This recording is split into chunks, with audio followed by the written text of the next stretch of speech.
pemberitaan firman ini, biar ini bukan berasal dari pikiran hamba, tapi ini berasal daripada Engkau Tuhan.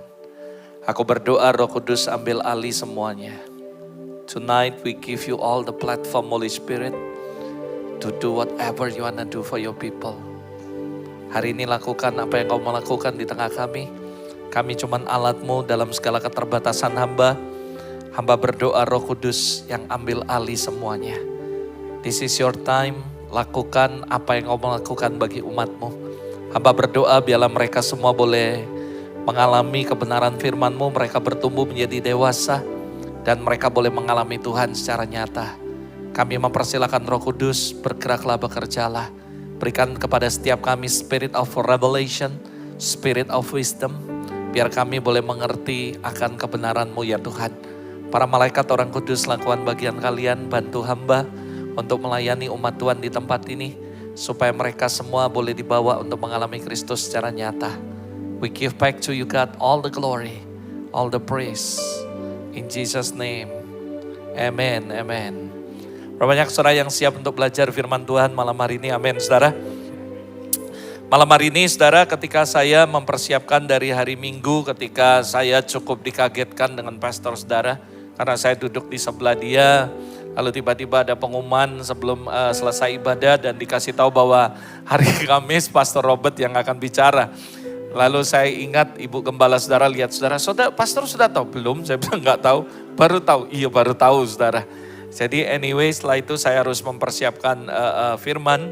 Lalu singkat cerita saya bertanya sama Roh Kudus dan Roh Kudus memberikan insight yang kuat sekali di hati saya. Dan ini adalah topik yang saya mau ngajak Anda untuk kita belajar sama-sama, yaitu the quality of life. Katakan sama-sama the quality of life.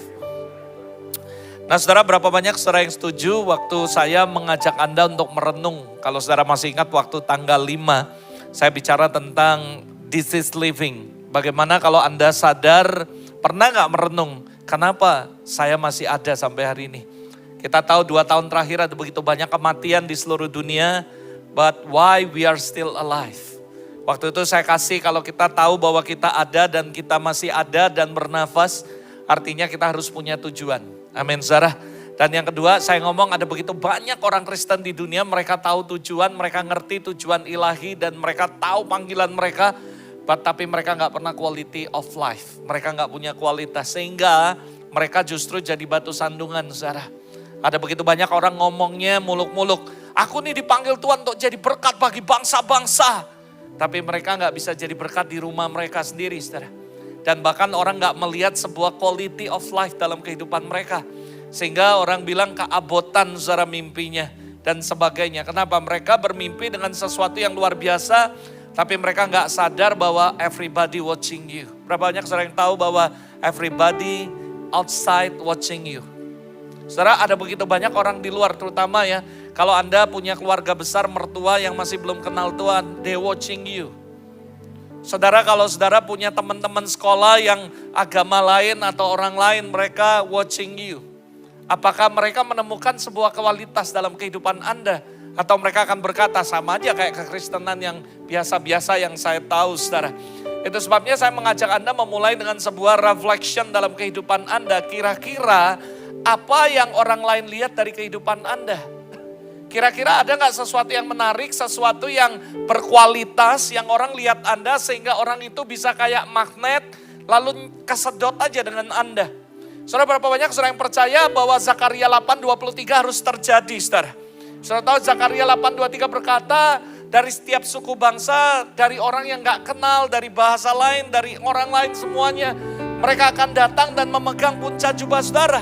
Apa yang mereka lakukan? Mereka akan berkata, I will follow you because I hear God is with you. Pertanyaan saya, apakah orang di luar sana yang bukan Kristen bisa melihat sebuah kualitas dalam hidup Anda dan berkata, I will follow you. Kamu orang mana sih? Oh saya jemaat VCC. Oh kok VCC beda ya? Itu VCC itu berbeda sekali loh. Dan mereka follow you. Mereka ikut Anda. Karena mereka lihat ada kualitas yang berbeda dari kehidupan Anda. My question malam hari ini, apakah Anda bisa merenungkan apa yang orang lain lihat dari kehidupan Anda? Apakah Anda merasa bahwa Anda ini punya kualitas atau enggak? Kira-kira kalau mereka lihat Anda, mau nggak mereka follow you? Saya ngomong jujur sama beberapa leader-leader di gereja, seminar, hamba Tuhan. Anda harus berbesar hati ketika ada orang, tiba-tiba jemaat lalu keluar nggak mau ikut Anda dan sebagainya. Dan majority, memang kalau yang sebagian ya mungkin mereka kecewa bukan karena gembalanya, pendetanya, pemimpinnya, tapi mereka nggak beres. Tapi saudara, tapi kita juga harus evaluate. Why? Kenapa orang-orang yang di sekitar kita bisa keluar? Kenapa mereka meninggalkan kita?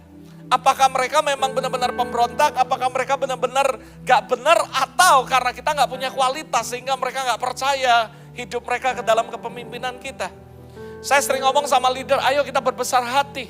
Orang akan ada di bawah kepemimpinan kita kalau mereka yakin ikut Anda, ikut kita, bahwa keadaan mereka akan berubah jadi lebih baik. Tapi kalau mereka gak melihat sebuah kualitas, kayaknya gue ikut orang ini, gue ikut ke gereja ini, gue gak akan berubah. Gue gak akan ngalami apa-apa. Ya sorry, mereka gak akan ke tempat kita. Mereka akan cari tempat lain, saudara. Anda datang ke restoran, makan di tempat restoran, tiba-tiba akan makan, wah gak enak. Ininya gak enak, sambalnya gak enak, semuanya gak enak. Mau saya nanya, apakah Anda mau balik lagi ke restoran itu? Why? Karena gak melihat kualitas yang baik di situ. Nah saudara, dalam kehidupan kita, ketika orang bisa follow kita, orang lihat kita, lalu dia tertarik sama kita, karena ada sesuatu daya tarik, saudara. Tapi kalau nggak ada daya tarik, ya sorry saudara, orang nggak akan ikut saudara. Ya sorry itu saya, kita harus berbesar hati. Itu sebabnya yuk renungkan apa yang kira-kira orang lain bisa lihat dari hidup Anda dan mereka tertarik dengan Anda. Ada begitu banyak misalnya Anda masuk, mendaftar ke sebuah perusahaan, lalu ditanya apa kelebihan saudara. Kira-kira kalau Anda join di perusahaan kami, apa yang Anda bisa kasih kontribusi. Dan Anda mungkin bisa datang hanya menjadi pengacau, hanya menjadi beban, atau Anda memberikan sebuah kontribusi. Karena Anda punya kualitas, saudara. Saya percaya Tuhan juga mencari orang-orang yang punya kualitas, saudara. Ada amin, saudara. Makanya dikatakan Tuhan akan percayakan tergantung sesuai dengan kemampuan. Ingat saudara, Matius 25 berkata, hal kerajaan Allah seperti seorang pergi ke luar negeri. Lalu mereka panggil saudara. Lalu waktu dia panggil ada 3, yang satu dikasih 5, satu kasih 3, kasih 1. Kenapa ada yang 1, ada yang 3, atau yang 5? Ayat ini ngomong sesuai dengan kemampuan mereka. Sesuai dengan ability mereka, quality mereka. Gak mungkin orang yang punya kualitas 3 dikasih 5, pasti dia mabok saudara. Dan Tuhan akan mempercayakan apapun dalam hidup Anda tergantung kemampuan kita. Anda mungkin berkata, tapi Tuhan lihat hati pastor. I'm agree. Tuhan lihat hati.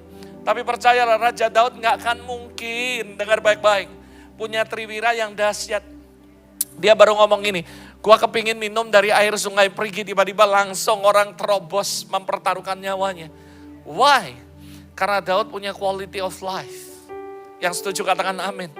Orang gak akan mungkin mengorbankan hidupnya untuk orang yang dia gak tahu, gak jelas bisa memberi apapun kontribusi dalam kehidupannya.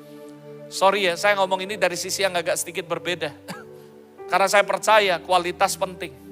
Ada amin, saudara. Berapa banyak saudara yang harus percaya bahwa quality itu penting. Dalam hidup, dalam gereja, dalam semuanya kualitas itu penting sekali, saudara.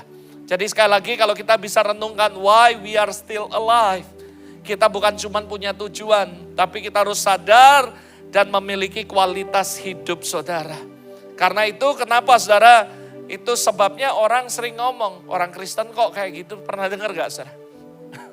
Pernah gak dengar di luaran, orang Kristen kok gitu ya? Kok ngambekan ya? Orang Kristen kok gitu ya? Pendeta kok gitu ya? Kenapa? Karena mereka gak melihat kualitas. Mereka expect bahwa pendeta punya quality yang seperti ini. Waktu mereka menghadapi tekanan mereka akan seperti ini. Walaupun kadang-kadang saya juga ngomong, kita juga harus maklum, pendeta juga bukan manusia, pendeta juga manusia. Bukan Superman. Mereka bisa lelah, bisa capek dan sebagainya. Tapi saudara percayalah, kita jangan berlindung itu lalu kita berkata, wah mereka harus maklumi saya. Kita harus punya kualitas. Karena percayalah, kalau kita punya kualitas, Anda akan lihat orang-orang di bawah kepemimpinan Anda akan melihat itu. Dan mereka akan juga siap untuk dilatih, diajar, dididik. Saudara kalau Anda baca dalam kitab Mazmur 72 ayat 78 atau 78 ayat 72 kebalik saudara. Dikatakan Daud mengembalakan mereka dengan integrity of his heart and skillful of his hand. Jadi gak cukup cuman pakai hati, gak cukup pakai roh, gak cukup cuman spiritual saudara. Tapi kita punya skillful, yang setuju katakan amin. 1 Tawarik 25 juga melihat bagaimana Raja Daud mengumpulkan orang-orang yang ahli seni dan mereka terus dilatih saudara. Hanya untuk ibadah. Banyak seorang yang setuju, kita pemusik, kita worship leader, singer, kita harus praktis terus. Kita harus latihan terus. Walaupun mungkin Anda sudah punya quality, tapi kita harus upgrade yourself, upgrade your skill, supaya kita punya kualitas. Ada amin saudara. Saya kenal ada seorang pemain gitar dari Singapura namanya Alvaro Sunset. Kalau saudara pernah cek di googling atau apapun. Beberapa kali conference kita dia datang saudara. Dia main gitar tapi dia satu kali gitar aja satu. Dia bisa main bagus banget kayak rame saudara. Anda bisa searching di googling. Dia buat album tentang kebangsaan, lagu ini, lagu apa, main di depan presiden. Because why? He have quality. Saudara nggak mungkin bisa main di depan raja-raja kalau Anda nggak punya kualitas. Itu sebabnya sekali lagi Anda harus merenung. Apa sih yang orang lain dari kehidupan kita? Dan apakah mereka bisa tertarik dengan apa yang kita punya? Apakah mereka bisa melihat quality dalam kehidupan kita? Atau mereka akan berkata seperti ini, sama aja lah pemusiknya kayak pemusik lain. Samalah full timer tapi kualitasnya kayak gitu. Samalah hamba Tuhan tapi kualitas hidupnya kok kayak gitu. Samalah melayani di panggung tapi kualitas hidupnya kok kayak gitu. Bahkan sampai membuat orang di luar situ jijik, enak saudara. Ngelihat ke orang Kristen, kenapa munafik dan sebagainya. Berapa banyak saudara yang tahu bahwa ini terjadi fenomena hari ini. Wah katanya hamba Tuhan tapi kok kelakuannya kayak gitu. Katanya full timer kok kelakuannya kayak gitu. Katanya melayani di mimbar, kok kelakuannya begitu turun dari mimbar beda, nggak ada kualitas hidup saudara. Saya percaya dari perkataan, dari tingkah laku kita, sikap kita, orang bisa lihat kualitas hidup kita. Ada amin saudara. Ayo kita harus punya quality of life. Karena saya percaya kalau kamu punya quality of life, everybody will follow you. Karena kayak ada sebuah magnet. Karena mereka tahu ikut Anda, hidup mereka akan diubah dan berubah saudara. Dibawa ke pemimpinan saudara. Jadi para leader di gereja ini, I hope malam ini menjadi sebuah perenungan Anda. Kalau Anda jadi orang Kristen berapa lama? Anda jadi pemain musik berapa lama? Kira-kira kalau ada orang yang ahli dalam musik datang ke gereja saudara, they interest of you. Mereka interest dan berkata, wow aku temukan kualitas nih, mainnya beda. Chordnya juga beda. Wah ini mainnya beda, patternnya juga dapat. Wah ini gininya dapat nih, beda. Apakah mereka melihat sebuah quality dalam kehidupan Anda? Atau mereka cuma bilang, samalah kayak gereja-gereja lain. Saya berdoa supaya kita bisa sama-sama mikir. Dan akhirnya kita merenung, oh iya ya kalau gitu ya. Aku harus benar-benar belajar nih lebih lagi. Of course. Saya pengkhotbah, saudara, saya harus melatih khotbah saya terus. Saya tahu urapan nomor 1. Saya tahu bahwa spiritual nomor 1. Tapi kita gak bisa ngomong spiritual doang. Kalau mereka yang main sini, mereka bilang, wah gua nih urapan semua. Tapi ayo kita main nada di bass. Misalnya, main kunci bass. Mereka gak ngerti bass tuh banyak itemnya. Pencetnya susah. Kalau C gua bisa. Lalu gua harus punya keyboard yang ada transfus. Jadi kalau Pak Herman lagi gini, saya tinggal pencet aja transfus. Ya saya tahu mereka pasti ketawa ngomong karena saya ngerti bahasa mereka. Nah saudara, tapi ada beberapa pendeta, ada teman saya dia khotbahnya bagus tapi dia gak bisa nyanyi. Kalau dia nyanyi orang ketawa, kenapa? Suaranya sumbang. Pokoknya kacau lah. Ada satu orang pendeta juga bilang gini, ayo singar bantu saya naik, suara saya kayak gerobak patah. Langsung dia, Yesus, beneran saudara kayak gerobak patah. Saya bilang sama dia, kalau kualitasmu ini kamu tonjolin ini aja. Kamu ngomong aja, saya undang worship leader, silakan nyanyi. Ya udah kamu bahasa roh aja, kamu doain orang. Kenapa saudara? Karena dia ngerti kualitasnya seperti apa. Saudara kalau mereka berkata, wah pokoknya gua nih urapan yang nomor 1. Lalu ini main di G, ini main di C, ini main di mana, kacau saudara.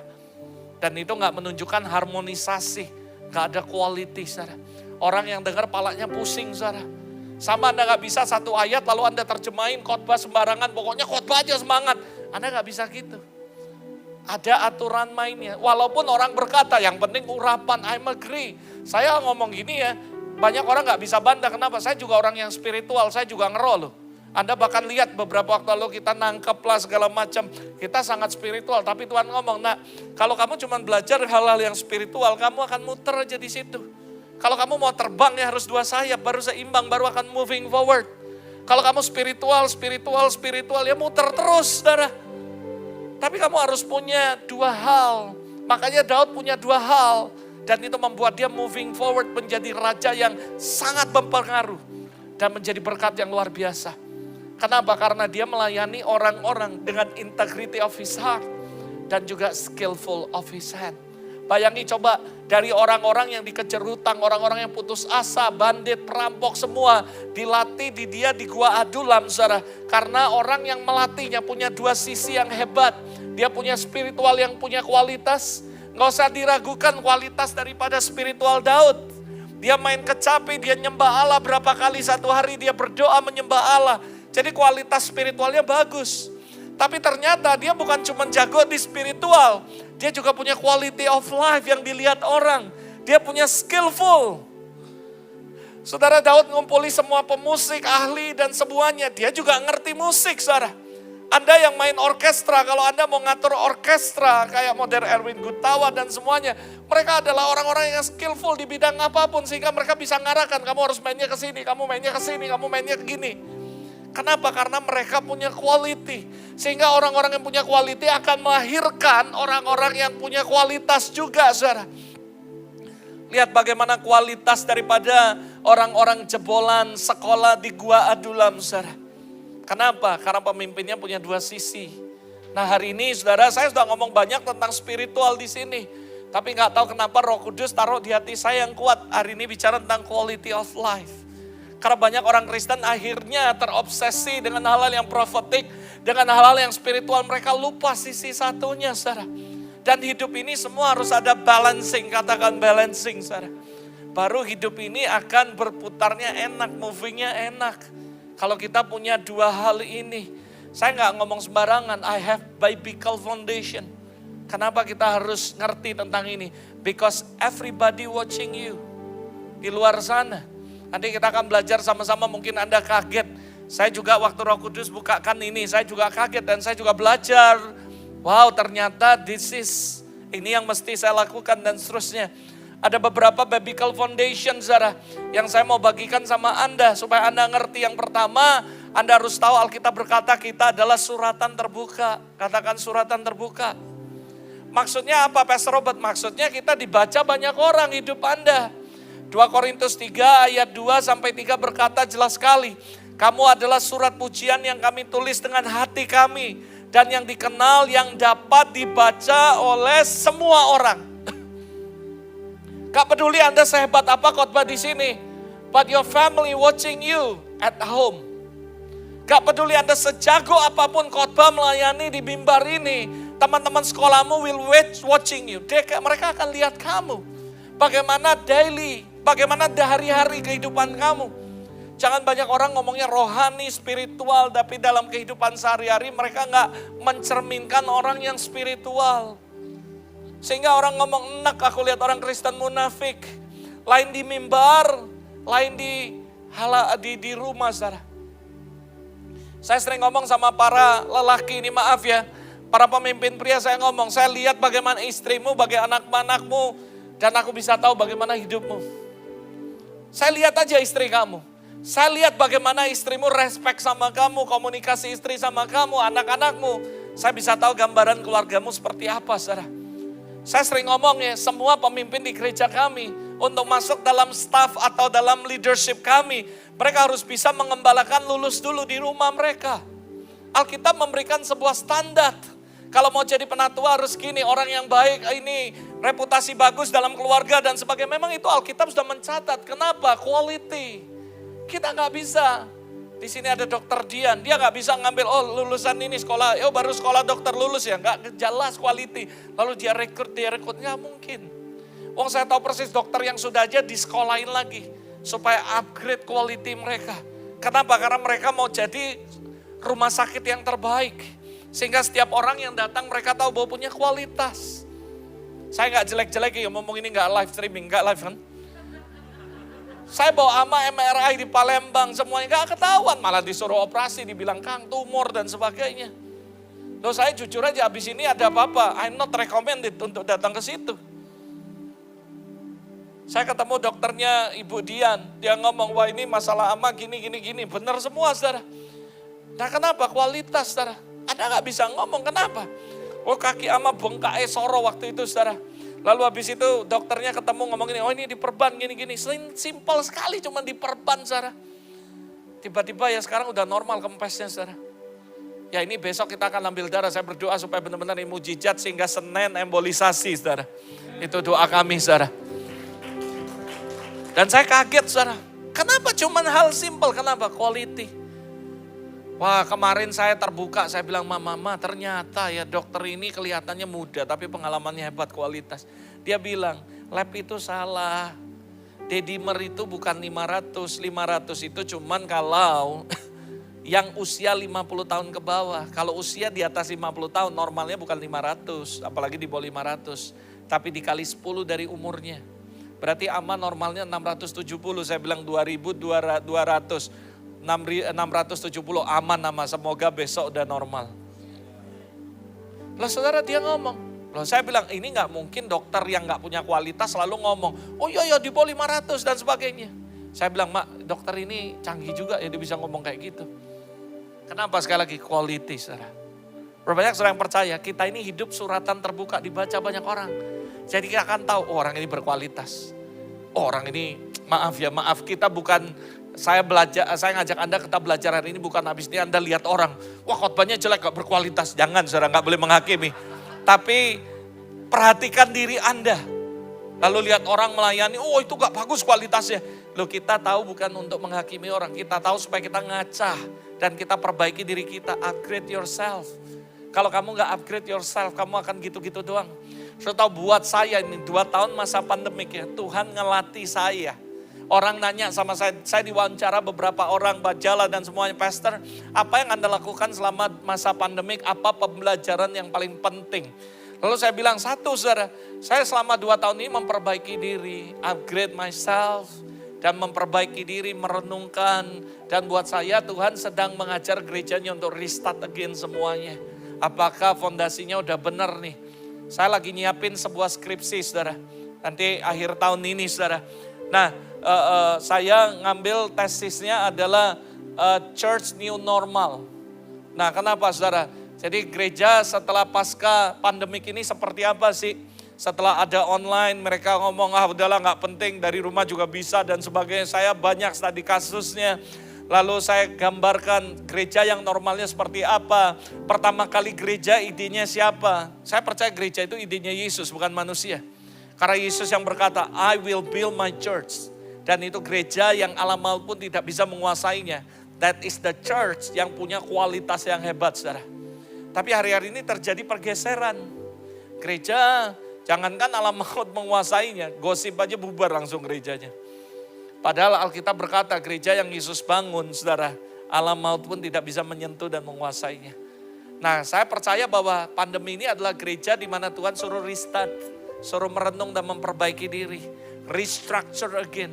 Kalau kita salah bangun kembali. 2 tahun ini ya gereja benar-benar terjadi kegoncangan yang terbesar di gereja. Lebih daripada perang dunia. Saya buat di tesis saya, perang dunia itu ya waktu itu yang tergoncang cuma daerah yang perang dan sekitarnya. Tapi pandemi itu virus seluruh dunia 200 negara lebih. Same language, pakai masker, cuci tangan dan sebagainya. Semua sama. Kenapa? Karena saya percaya ini adalah sesuatu yang Tuhan izinkan saudara. Supaya gerejanya bangkit aware. Dan gereja mulai sadar. Dan saya ngomong sama mereka, sekarang nih ya gereja orang tinggal cari. Gereja ini klik, buka langsung ada.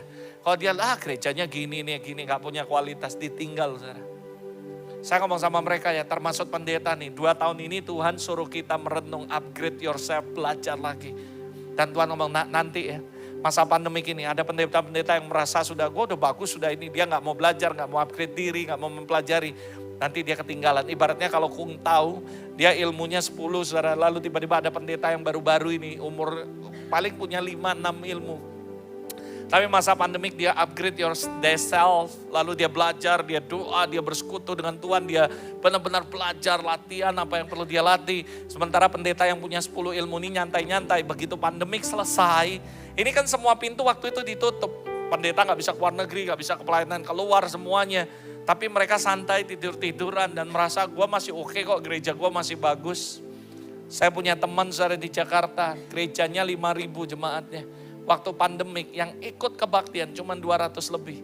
Sisanya ke GPCC lah, ke Konghi lah, ke New Life Church lah, Joel Austin, ke Hillsong lah, Planet Seeker lah dan sebagainya saudara. Dan akhirnya mereka merumahkan banyak orang, termasuk para full timernya dirumahkan dulu. Dan operasional gereja gak nutup. Salah satu pendeta yang pernah khotbah di gereja saudara, saya gak etis kalau sebut nama. Salah satu cabangnya yang ada di Jakarta, gede sekali sampai hari ini masih online. Saya tanya why, gak nutup operasional. Padahal itu gereja kalau hamba Tuhan yang terkenalnya khotbah di situ, gembala seniornya yang datang minimal 2.000 penuh. Tapi begitu gembalanya gak datang, orang lain yang datang bisa 500 saja udah bagus. Sekali lagi quality, itu penting saudara.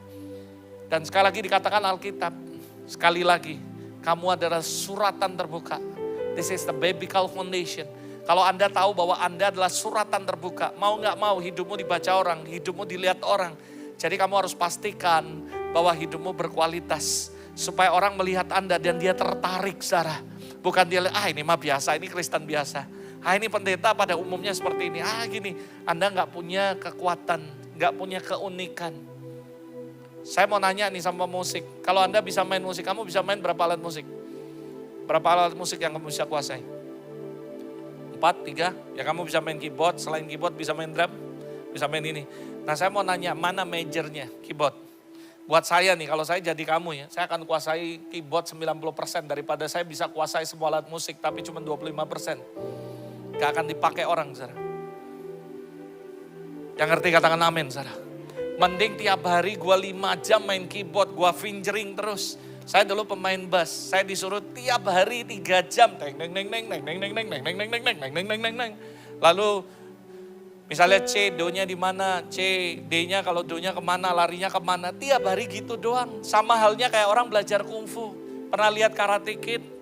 Yang kecil disuruh ambil baju, pasang, ambil baju, ini lagi. Ngapain gue mau belajar kungfu, bukan belajar ini.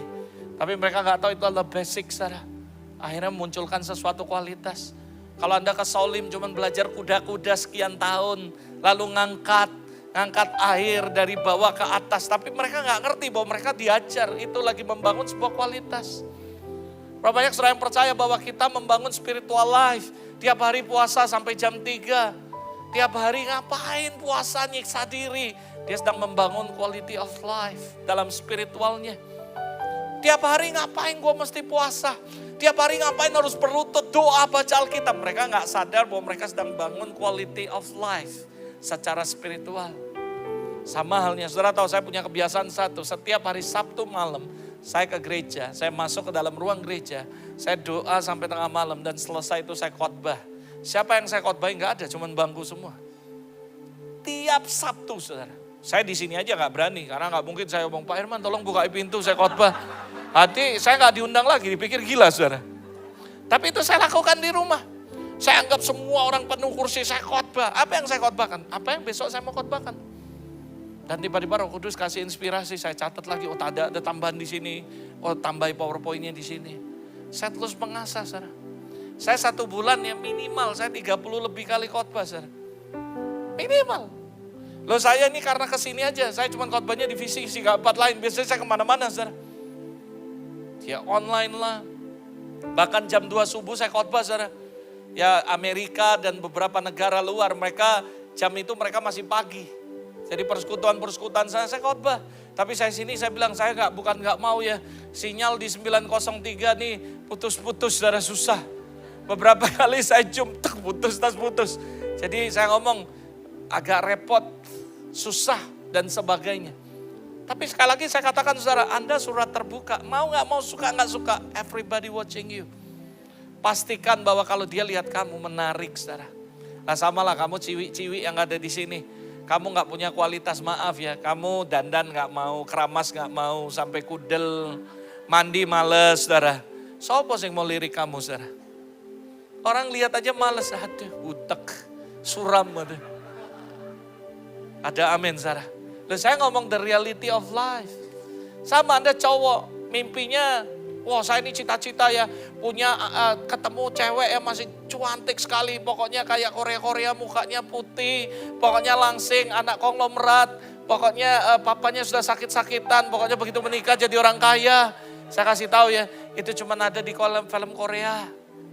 Anda berharap pokoknya, wah saya ini nganter makanan gak apa-apa, jadi Gojek atau GoFood atau apapun. Tapi tiba-tiba nanti ada satu princess pesan makanan. Lalu waktu saya antar pandangan pertama, lalu tiba-tiba dia jatuh cinta sama saya. Dan akhirnya saya jadi orang kaya langsung. Itu cuma ada di film Korea, saudara. The reality, everybody watching you. Saya punya teman pendeta, dia punya anak gadis. Nah saya percaya Anda mau dekati anak Pak Herman gak gampang, saudara. Gak gampang. 3 saudara punya kualitas. Saya tahu ini beneran pendeta teman saya dari Amerika. Kalau ada anak jemaat kayak apa siapa nanya, dia cuma bilang gini, kamu tahu saya ya bawa dia setiap tahun ke Disneyland. Kamu bisa gak pastikan kalau kamu menikah sama anak saya, cucu saya harus pernah ke Disneyland katanya. Simple sih ngomongnya, tapi itu dalam saudara artinya. Dalam saudara. Mungkin orang bilang, wah matre ini semua. Saya mau nanya, ini bukan masalah matre nggak matre saudara. Tapi everybody watching you. Tahu diri, sadar diri. Saya nggak ngomong gini, wah abis ini kita harus orang kaya baru bisa deketi anak Pak Herman. Enggak seperti itu. Kalau saya secara pribadi ya saya nggak ikut-ikutan kayak gitu. I no comment saudara. Saya pikir beliau bukan orang yang seperti itu. Sama mamimu juga bukan orang seperti itu. Tapi saudara, maksud saya gini loh. Anda tuh sadar gak bahwa apa sih yang menjadi keunggulan dan daya tarik Anda.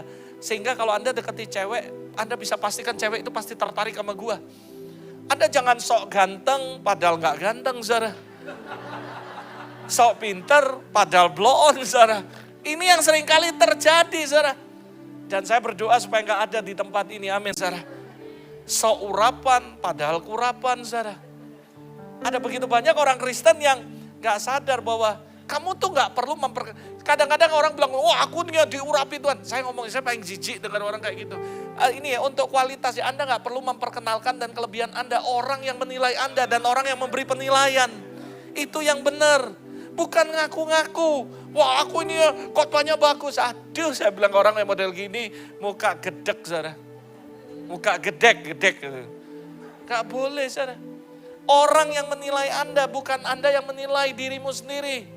Saya gak tahu begitu banyak saya ketemu pendeta teman-teman ya. Saya bilang gila lu terlalu sok pede kamu. Kamu hebat saya. Ya satu terlalu percaya diri, over atau memang gendeng kamu saya bilang. Wah kamu ya, oh saya melayani di sini. Loh saya bilang, so what gitu loh. Kalaupun kamu punya pendidikan S3, S4, S teler, S tungtung, S apapun, so what gitu loh. Percuma kalau Anda gak punya kualitas.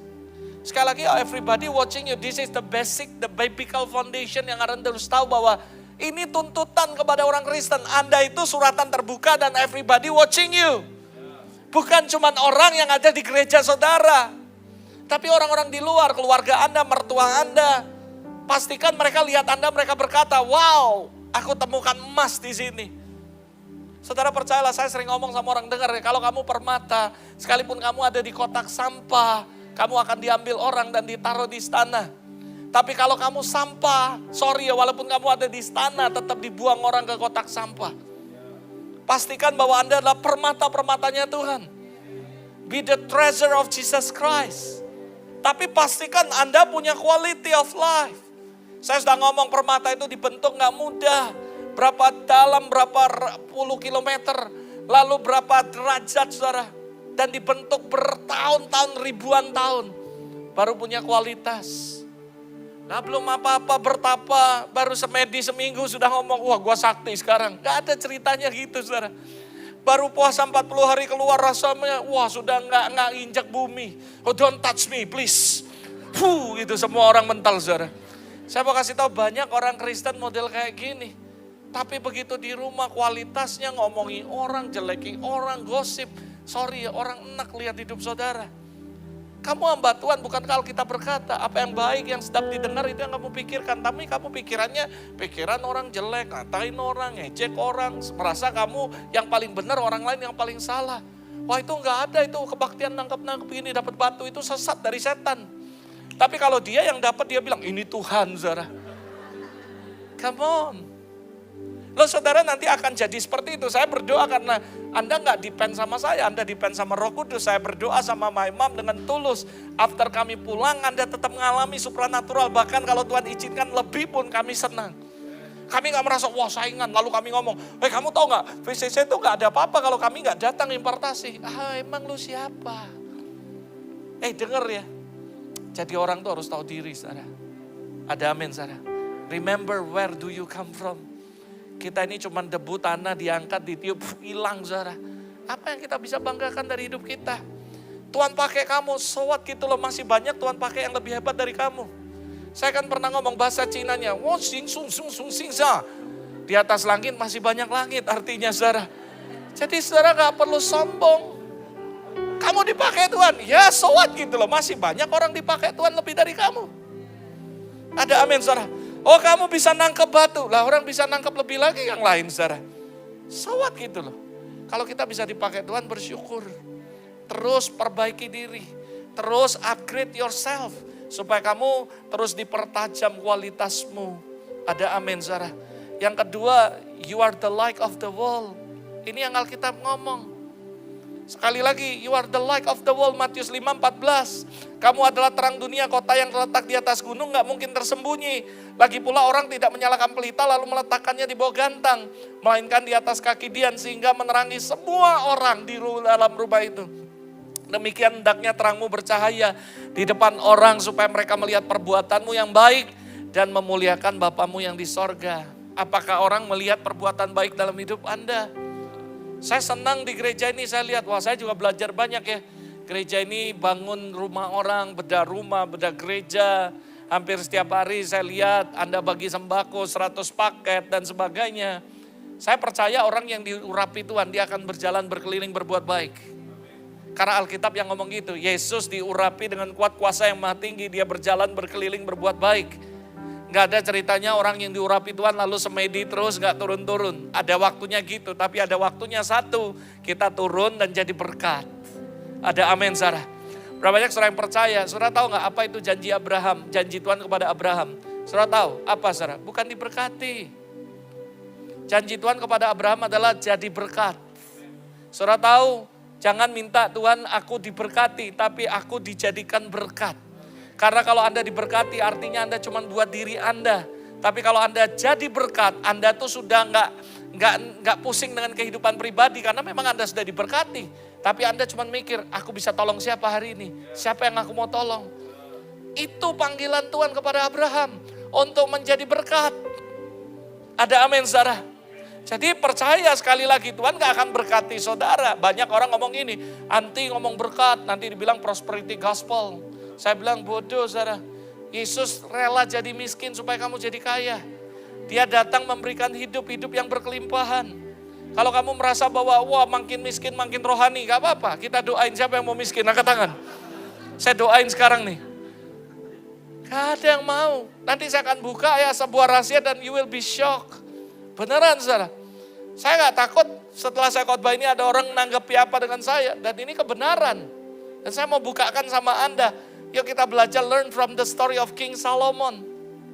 Apa sih yang kita bisa belajari? 1 Raja-Raja pasal 10 ayat 3. Dan Salomo menjawab segala pertanyaan ratu itu.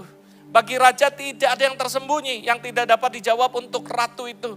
Ketika ratu negeri Seba datang melihat segala hikmat Salomo dan rumah yang didirikannya, makanan di mejanya, cara duduk pegawainya, cara pelayannya melayani dan berpakaian, minumannya, lalu apalagi dan korban bakaran yang dipersembahkannya di rumah Tuhan, maka tercenganglah ratu itu.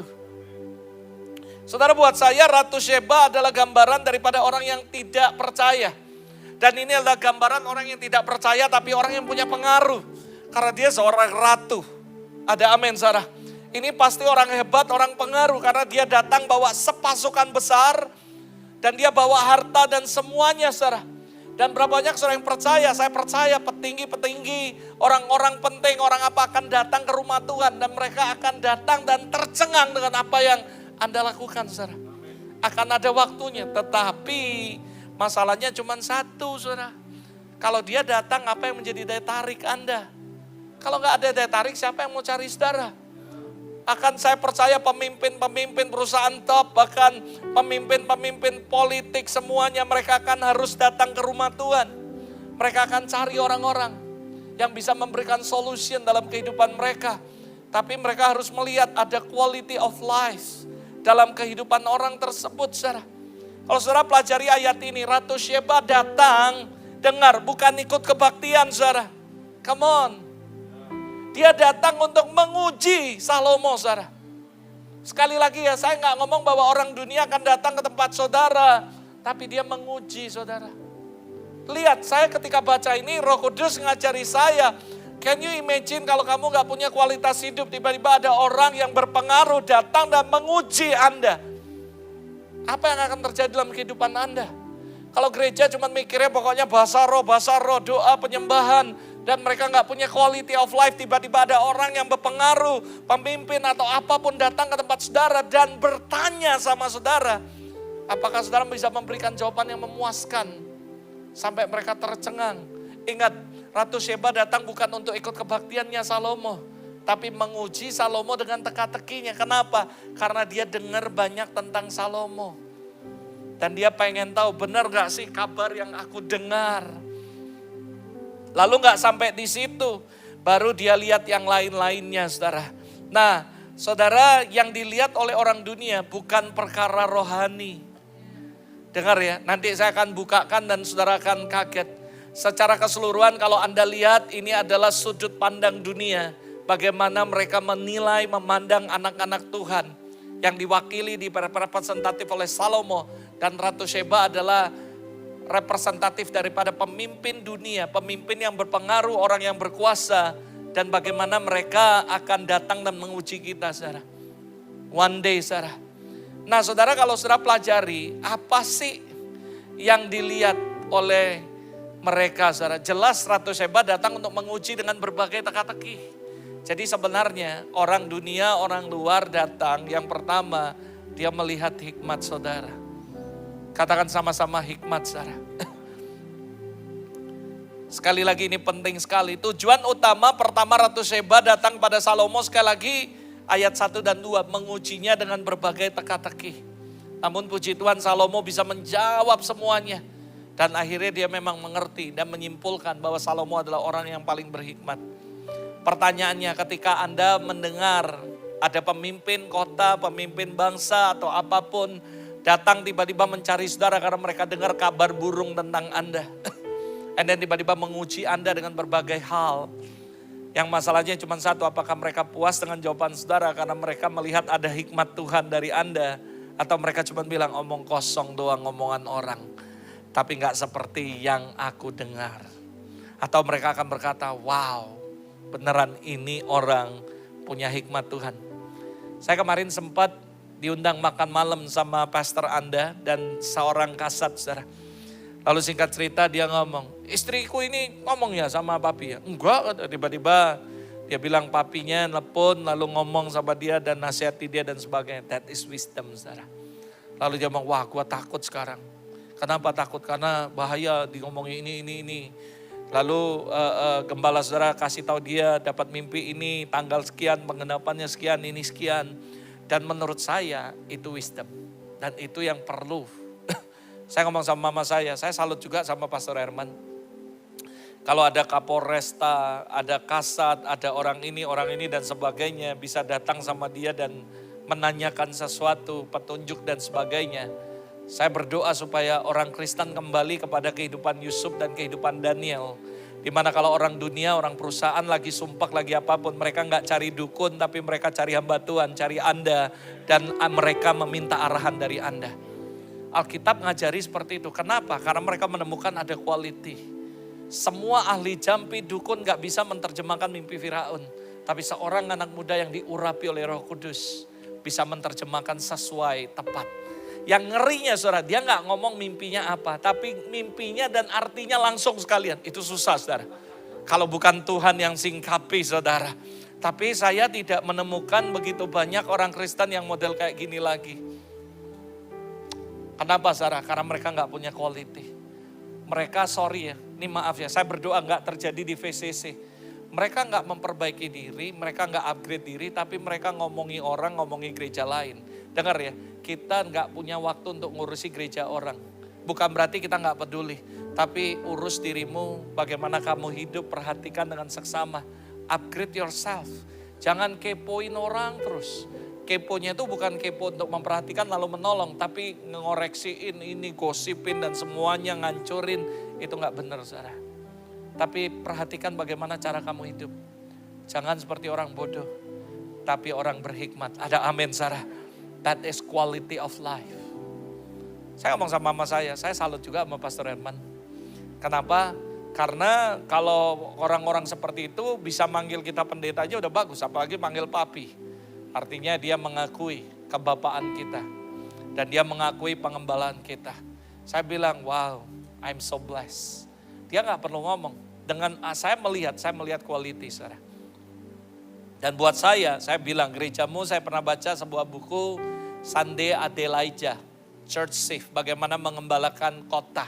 Gereja kota mengembalakan kota. Dia buat pemetaan. Di sini ada berapa guru, ada berapa dokter. Pokoknya jemaatnya harus ada dokter, harus ada ini, harus ada tentara, harus ada polisi, harus ada semuanya. Karena itu baru representatif gereja kota. Jadi semua profesi ada di situ. Dan menurut saya gereja ini cukup unik, saudara. Bukan cuma punya dokter, Anda punya komisarisnya malah. Bosnya dokter-dokter, saudara. Anda punya polisi, bahkan yang kepala-kepalanya dan sebagainya. Buat saya itu petanda yang bagus. Tapi Anda harus tahu bahwa, dengar baik-baik sekali lagi saya katakan saudara, jangan cuma pemimpinnya.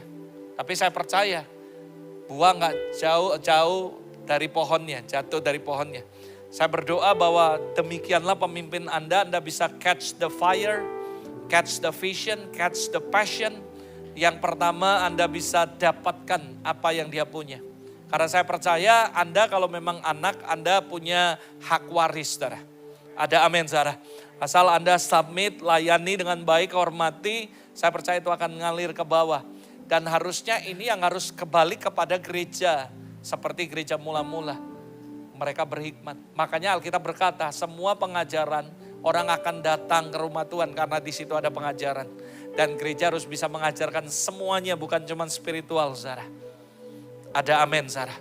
Berapa orang yang setuju gereja bukan cuma harus ngurusi yang spiritual, tapi semuanya. Ada amin, saudara. Makanya hari ini saya memberikan sebuah balancing dalam kehidupan Anda. Ingat, orang luar enggak datang untuk beribadah. Yang pertama dia menguji saudara. Dengan segala macam teka-teki. Karena yang dia cari adalah hikmat. Hikmat itu penting. Tapi sekali lagi saudara, hikmat di sini Anda jangan salah. Maksudnya apa? Hikmat yang benar-benar yang dari Tuhan saudara. Nah saudara harus tahu memang hikmat dan pengetahuan itu beda. Banyak orang punya pengetahuan tapi gak punya hikmat. Tapi yang saya maksud adalah hikmat saudara. Orang yang berpengetahuan belum tentu punya hikmat. Karena mereka banyak pakai pengetahuannya dengan ceroboh. Banyak dokter malah akhirnya buat malpraktek dan sebagainya. Banyak orang politisi, orang yang berhikmat tapi mereka korupsi dan sebagainya. Banyak orang pejabat-pejabat, orang hebat, bahkan pendeta. Mereka adalah orang yang punya pengetahuan banyak. Tapi mereka gak berhikmat dan mereka gak ngerti bagaimana menggunakan pengetahuan mereka untuk menjadi berkat bagi orang. Yang saya mau bagikan di sini bukan pengetahuan tapi hikmat. Karena hikmat adalah kemampuan untuk bisa menggunakan pengetahuan Anda dengan waktu, perhitungan, cara yang tepat atau dengan kata lain dengan sangat bijaksana. That is wisdom. Bukan cuman punya kemampuan. Sekali lagi saya ulangi ini penting. Hikmat itu adalah kemampuan untuk bisa menggunakan pengetahuan Anda, skill Anda dengan waktu, perhitungan, cara dan yang tepat saudara. Dengan kata lain Anda menggunakan semua yang ada pada Anda dengan bijaksana saudara. That is wisdom. Banyak orang pintar, banyak orang jago khotbah tapi mereka gak berhikmat. Mereka khotbah ngatain orang. Mereka khotbah membuat gereja perpecahan. Mereka datang ke gereja orang, gak mikiri. Orang gembala sudah bangun dari awal, dia datang ngomong sembarangan, tiba-tiba pecah. Saudara, saya mau kasih tahu, ada waktu itu saya gak perlu sebutin. Saya ngomong, wah ngeri saudara. Dia khotbah, dia ngomong ke gereja itu, vaksin itu masuk neraka, setan 666. Sementara pendetanya buat vaksin massal di gereja. Saudara, kacau langsung gereja itu saudara. Lalu akhirnya gerejanya bagi dua, ada golongan vaksin dan golongan tidak vaksin saudara. Loh beneran, dan bubar pastor. Sebagian besar hilang. Karena pendetanya ngomong sama jemaat, loh kita vaksin, dukung pemerintah. Dia undang orang ini datang ke gerejanya untuk vaksin massal. Tiba-tiba dia ngundang pendeta yang terkenal khotbah. Vaksin itu dari setan, masuk neraka, bla bla bla. Bubar saudara. Saya nggak ngomong bahwa, saya nggak mau ngomong siapa ya, dan jangan cari tahu siapa. Saya cuma ngomong ini, orang bisa khotbah belum tentu berhikmat. Orang pinter belum tentu berhikmat. Saya ngomong gini, saya mau model apapun ya, saya ngerti ada aturannya. Aturannya apa? Saya nih tanya nih Andi nih, tanya Bu Gem saudara. Saya ini kan hari Jumat biasanya jam 8 saya ada program saya di YouTube pribadi saya namanya program Amin.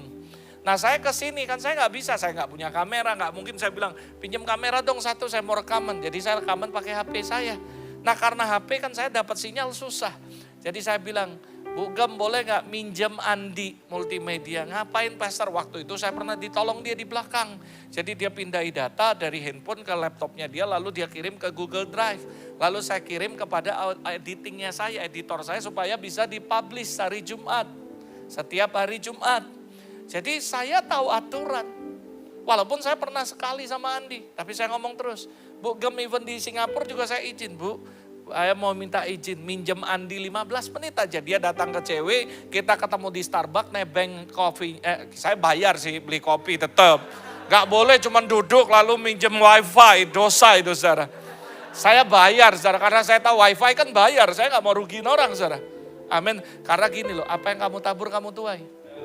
Nanti orang ke gerejamu gitu juga cuma nebeng cari wifi, habis itu dia kabur saudara. Saya gak mau, apa yang saya tabur saya akan tuai. Jadi saya beli, Dik lu mau minum apa? Lu mau makan apa? Gak apa-apa, oh jauh usah pastor, dia orang baik. Gak apa-apa, you sudah bantu saya gitu. Jadi saya ngomong, mau kopi apa? Setiap hari Kamis pagi, saya tuh ada janjian sama dia di Starbucks, 15 menit doang. Habis transfer data selesai ya dia, lo pastor gak makan? Saya masih puasa, saya bilang. Karena Pastor Herman suruh saya khotbah terus, kalau saya gak puasa mabuk saya. Saya harus nyimpan ilmu, saya bilang, gak kekuatan. Khotbah terus gak ada diisi, gimana saudara? Loh itu benar saudara, saya gak main-main benar loh. Semakin banyak kita khotbah doain orang, kita harus recas handphone kamu pakai terus, tapi gak pernah di recas. Tiba-tiba kamu mau doain orang, lowbat habis baterai saudara, gak bisa dipakai saudara. Loh ini serius nih, saya lakukan itu. Nah jadi saudara kenapa? Karena kita harus bijaksana. Pakai pengetahuan kita, pakai pengaruh kita, pakai otoritas kita, tapi dengan penuh hikmat, dengan bijaksana. Ini penting sekali. Salomo gak semena-mena, lihat bagaimana waktu ada dua orang perempuan berebut anak satu. Ini anakku, ini aku. Dia gak ngomong, gua raja terserah gua mau nentuin siapa. Dia bisa, tapi dia gak pakai otoritasnya. Dia gak pakai kekuatannya, dia gak pakai pengaruhnya. Tapi dia pakai hikmat dari Tuhan, hikmat dari atas. Sampai semua orang kaget menyaksikan hikmatnya. Nah itu yang didengar oleh Ratu Sheba. Akhirnya Ratu Sheba kepingin ketemu dia. Ada juga orang yang kayak gini di manusia di bumi ini. Lalu datanglah Ratu Sheba dan melihat itu. Dan dia berkata, wow ini beneran loh. Ini benar-benar luar biasa. Saya berdoa supaya orang-orang di luar, bahkan pemimpin, bahkan perusahaan-perusahaan hebat semuanya. Mereka akan datang pada saudara minta advice, minta nasihat, minta doa. Karena mereka tahu ketika Anda menumpangkan tangan, Anda berdoa, Anda memberikan advice. Mereka ngalamin terobosan, amin Zara. Itu yang harusnya terjadi. Quality of life.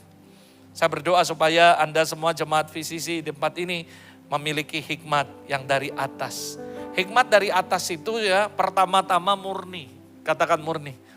Banyak orang ngomong ini hikmat Tuhan tapi gak murni. Kenapa? Ada udang di balik kue tiaw saudara. Nah ini yang gak murni saudara. Wah gua doain kamu ya nanti cuannya berapa persen. Sorry saudara ya. Itu bukan hikmat Tuhan.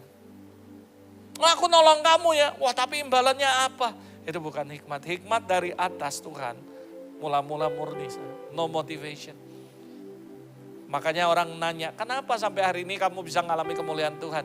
Make your heart clean and empty. That is the secret. Orang bilang, kenapa sih setiap kamu khotbah, setiap kamu apa, tiba-tiba kadang-kadang ngalami tanda-tanda ajaib dan sebagainya. Saya bilang, I don't know, saya gak punya motivasi apa-apa. Saya pokoknya tulus saja jalani. Saya khotbah, saya melayani, saya cuma bilang gini, Tuhan, gue gak minta setiap kali saya khotbah ada emas, ada apa, walaupun sering ada. Tapi saya cuma minta satu, kalau engkau gak ada di sini, aku selesai hidupku. Pokoknya setiap kali saya pegang mic, saya cuma minta satu, engkau ada dan nyata dalam hidupku Tuhan. Karena kalau bukan engkau, aku gak bisa. Ada amin, saudara. Saudara jangan paksa saya, pastor, nangkep pastor. Itu bukan bagian saya. Tapi I can prepare you supaya nyampe ke situ, saudara. Karena saya percaya masing-masing punya bagiannya. Kalau saya bisa khotbah, saya doain orang, saya nangkep sendiri, nanti saya sombong, saya belagu, saudara. Dan saya ngomong sama Ama, kalau saya ikutlah, kamu di dapur aja masak. Pokoknya saya pulang, makanan sudah ada. Tapi kalau ini gak bisa, saya bilang, Ma please, you mesti datang. Ya, ada amin, saudara. Lah itu Tuhan, supaya kita gak sombong. Saya orang ngomong ini, wah kamu kalau kayak gitu ya kamu gak mandiri, selalu bergantung sama orang tua. Saya bilang enggak. Saya bersyukur, saya memang menggantungkan diri saya dengan orang tua juga. Kenapa? Supaya saya gak sombong. Karena saya percaya the best team adalah teamwork, bukan single. Saya gak mau jadi lone ranger, kemana-mana sendirian, pokoknya hebat dewek, semua sendiri, Superman, gak butuh yang lain. Lihat ingat film Rambo, saudara masuk ke markas orang sendirian, bawa pistol, ribuan orang mati. Gak ada, coba ada kayak gitu, cuman ada di TV kayak gitu saudara. Gak ada ceritanya, zaman sekarang mati duluan, gak ada. Berapa banyak saudara yang percaya, the powerful adalah teamwork. Ada amin saudara. Dan itu bagus untuk saling jaga supaya kita gak sombong. Kalau enggak kita sombong. Ingat bahasa Mandarinnya saya bilang, di atas langit masih ada langit. Amin saudara. Yang kedua saudara, apa saudara? Selain murni saudara, pendamai, peramah, penurut, penuh belas kasih. Buah-buahnya baik, tidak memihak, tidak munafik. Buahnya terdiri dari kebenaran, ditabur dalam damai. Ada amin saudara. Jadi kalau kamu ngomong hikmat Tuhan, lalu tiba-tiba bawa perpecahan di gereja, I don't believe that. Karena Tuhan gak pernah kasih hikmat untuk perpecahan gereja. Ini Alkitab ngomong, kalau hikmat dari Tuhan murni, habis itu pendamai. Karena Yesus Raja Damai dan dia memberikan shalom buat kita. Yesus gak pernah datang lalu kasih firman supaya gereja pecah. Gak ada ceritanya, I don't believe that. Ada amin Sarah. Harus menguatkan, memberikan damai. Peramah bukan pemarah. Ada amin Sarah. Apa sih senangnya marah-marah terus. Malah nanti darah tinggi, stroke, mati kamu di mimbar. Mending kita ketawa kayak gini kan enak saudara. Ada amin saudara. Saya malah senang waktu mereka ketawa. Padahal mereka menertawakan dirinya sendiri saudara. Saya lebih ketawa lagi karena mereka menertawakan diri mereka sendiri saudara. Ada amin saudara. Saya ngomong sama salah satu wakil saya. Yuk kalau khotbah jangan kayak sangar gitu mukanya. Nanti orang ngeri. Senyum kayak khotbah. Lalu akhirnya dia ngomong, ya pastor gue belajar. Dia khotbah sambil senyum. Walaupun senyumnya lucu, tapi saya bilang, iyalah, dia mesti ada intonasi, jangan marah terus. Gitu. Dia ngomong sama orang, interaksi, lihat mukanya, lihat wajahnya, enggak usah takut. Dan mereka juga lihat, wah pendeta ini ramah. Karena saya percaya hikmat dari Tuhan ramah, saudara. Pendamai, amin saudara. Kamu sebut nama orang tuh seneng. Saya ini belajar. Bagaimana waktu saya ngomong, misalnya tiba-tiba saya nyebutin nama, itu appreciate orang, saudara. Menghargai orang, oh ternyata mereka kenal. Tadi saya masuk dari pintu masuk gereja mau ke lift. Shalom pastor, ya shalom, happy birthday saya bilang. Ya saya bilang. Simple saudara, but powerful. Ada amin saudara. Saya juga lihat gembala saudara hebat sih. Tapi saya gak seaktif dia, hebat dia. Saya lihat IG-nya, story happy birthday, wedding anniversary, hebat juga dia. Karena dia enak, dia punya tim editor bagus saudara, jadi mungkin tinggal kirim. Nah saya belum punya itu saudara, itu masalahnya. Saya bilang, wah dia enak punya timnya udah gitu. Kalau saya dikirimi, saya tinggal upload, saya juga bisa. Saya bilang, tapi saya gak punya. But anyway, tapi saya salut loh, saya belajar dari gembala saudara. Dia ada catatan. Wah, dia ngomong sama bapak ini. Bapak tahu, saya doain bapak. Bapak ada di nomor berapa? 65. Saya masih ingat tuh. Karena saya ini juga adalah orang yang sering analis. Kalau saya datang ke gereja orang, I watching. Apa hal yang baik yang bisa aku pelajari dari sini. Dan Anda pasti kaget. Saya ingat loh pendetamu ngomong, kamu di nomor 65. Kenapa? Karena setiap dia ngomong saya dengeri, saya buka hati, saya belajar. Wow, saya bilang. Ada amin, saudara. Saya yakin itu yang dicari oleh orang-orang, saudara. Kalau kamu punya hikmat dan kamu ngerti how to use your wisdom. Yang berikutnya, rumah yang didirikan. Nah ini penting, rumah bicara tentang apa? Rumah bicara erat dengan karakter serta kepribadian seseorang. Kalau kamu mau lihat gimana ya, lihat rumahnya, lihat dapurnya, lihat WC-nya, Anda tahulah hidupnya seperti apa, saudara. Kurang lebih, saudara. Loh ini sorry loh, ini kenyataan. Loh serius, saudara. Jadi kalau Anda bicara tentang bangun rumah dan semuanya itu bicara tentang karakter kita, kepribadian kita, seseorang. Karakter berbicara lebih keras daripada kata-kata yang keluar dari mulut kita. Jadi kehidupan kita akan jadi berkat ketika kita memiliki karakter yang benar, bukan hanya perkataan yang benar, saudara. Orang bisa khotbah dengan benar, Alkitabiah, karena dia sekolah teologi, dia punya biblical foundation, dia bisa khotbah. Tapi saudara sekali lagi, your character itu lebih dahsyat, bicara lebih keras daripada perkataan yang keluar dari mulut Anda. So kalau bicara mengenai bangun rumah, bangun kehidupan Anda, itu bicara mengenai karakter dan kepribadian kita. Buat saya, if you lose your money, you can find it. If you lose nama baik, kamu bisa by the time nanti akan pulih. Kamu kehilangan pekerjaan, kamu bisa cari lagi. Kamu kehilangan duit, kamu bisa cari lagi. But if you lose your character, you lose everything in your life. Karakter itu penting, kepribadian penting, saudara. Jadi saudara bicara mengenai membangun rumah, Anda harus membangun karakter dan kepribadian Anda, saudara. Karakter gak bisa dibangun, itu sama kayak rumah. Gak bisa dibangun dengan simsalabim, walaupun ada ceritanya bangun candi 1000 dalam satu malam. Tapi saudara dengar baik-baik, bangun karakter gak bisa satu malam dengan cara supranatural. Tapi bangunnya by step. Bahkan sekalipun sekarang pun kita terus bangun karakter kepribadian kita. Terus diperbarui, diperbaiki, dipoles menjadi lebih baik dan lebih baik lagi, saudara. Jadi saudara, Ratu Seba lihat rumahnya. Bagaimana dia membangun rumah dan kelihatan bagaimana karakter dan kepribadiannya. Kalau Salomo bangunnya asal-asalan, bahannya bukan dari emas, dia tahu bahwa kualitas Salomo seperti apa. Yang ngerti katakan amin. Anda begitu masuk lihat kitchennya, Anda tahu kualitas dapurnya, Anda tahu bagaimana kualitas orang tersebut. Waktu Anda masuk rumahnya, Anda lihat kecuali dengar baik-baik, dananya limited, itu beda cerita. Saya nggak ngomong, kalau dananya banyak enak pastor bisa panggil. Itu benar, tapi minimal apa yang kamu punya, kamu bangun, orang bisa nilai itu, saudara. Kita nggak mesti punya interior yang sangat mewah, tapi dengan kamu noto tempatmu, itu membuktikan karaktermu seperti apa. Yang setuju katakan amin. Kamar tidurmu waktu Anda bangun, waktu Anda ke hotel, saya ngajari orang-orang kalau kamu masuk hotel, lalu habis itu jangan pernah ngerusak hotel orang. Kadang-kadang kan, ambil tisunya banyak, ambil ininya segala macam, is okay sih. Saya pernah punya hotel, jadi saya ngerti saudara bahwa itu merugikan saudara. Lalu walaupun Anda berkata, ya kan saya sudah bayar semuanya. Benar sih kalau Anda pakai, gak apa-apa. Lalu maaf ya maksud saya gini loh, kadang-kadang ya saya ngerti etika lah. Misalnya sandal saya taruh di mana, lalu saya pakai, masuk ranjang, naik ranjang saya ini. Lalu habis selesai keluar check out, saya pasti bersihin. Dan itu bicara mengenai karakter dan kepribadian saudara. Mungkin Anda bilang, pastor ngapain kita bayar mahal, kita tinggalin aja, malah selimutnya dibuang-buang semua. Itu bicara karakter saudara. Ayo belajar nanti supaya orang ngomong, heran nih kalau pendeta ini nginep di sini ya, kok beda ya? Dan orang akan nilai saudara. Buat saya secara pribadi ya, kemanapun Anda pergi apapun itu, karakter kepribadian akan muncul. Saudara, ada begitu banyak orang ngomong ini, aku tuh ya lihat kamu melayanan, kamu kok gak pernah gini semuanya. Kenapa? Karena saya bangun kehidupan karakter dan pribadi saya. Karena saya sadar everybody watching me. Mereka bukan lihat saya waktu di mimbar khotbah, tapi setelah mimbar khotbah ngapain hidup saya. Gimana cara saya ngomong, gimana cara saya ini semuanya itu berbicara mengenai karakter dan kepribadian. Saya berdoa supaya orang Kristen jangan cuman ada di spiritual yang bagus, tapi dia punya kepribadian yang bagus.